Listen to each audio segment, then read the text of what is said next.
তোমরা এই মাছগুলোকে কি মাছ বলো গো? কি মাছ বলো জানি না আমি। আবার আমরা এখানে বলি পুঁটি মাছ। পুঁটি মাছ, পুঁটি মাছ দু ধরনের হয়, একটা সরপুঁটি আর একটা এই ধরনের পুঁটি। খুব হ্যাপা, মানে সত্যি কথা বলতে কি, ছোট ছোট করে বাছা কাটা ধোয়া ভীষণই হ্যাপা।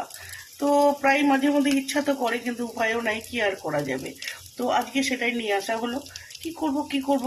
আচ্ছা ঠিক ভেবে নিলাম যে আজকে একটা জিনিস বানাবো, যেটা হলো টক। টক আমার ভীষণ ফেভারিট, আমি জানি। আমি যখন পোস্ট করি অনেকেই বলে দিদি আমাদেরও ভীষণ ফেভারিট। তো তোমরা কি করে টক বানাও আমি জানি না। আমি এই ভাজা ভাজা করে নিই। ভাজা ভাজা করে নিয়ে এর মধ্যে এই যে একটু পাঁচফোড়ন দিয়ে দিলাম। ঠিক আছে, এই পাঁচফোড়ন দিয়ে দিলাম। অনেকে আবার সর্ষেও দেয়, বাট সর্ষেটা আমি নামানোর সময় দিই, বুঝলে।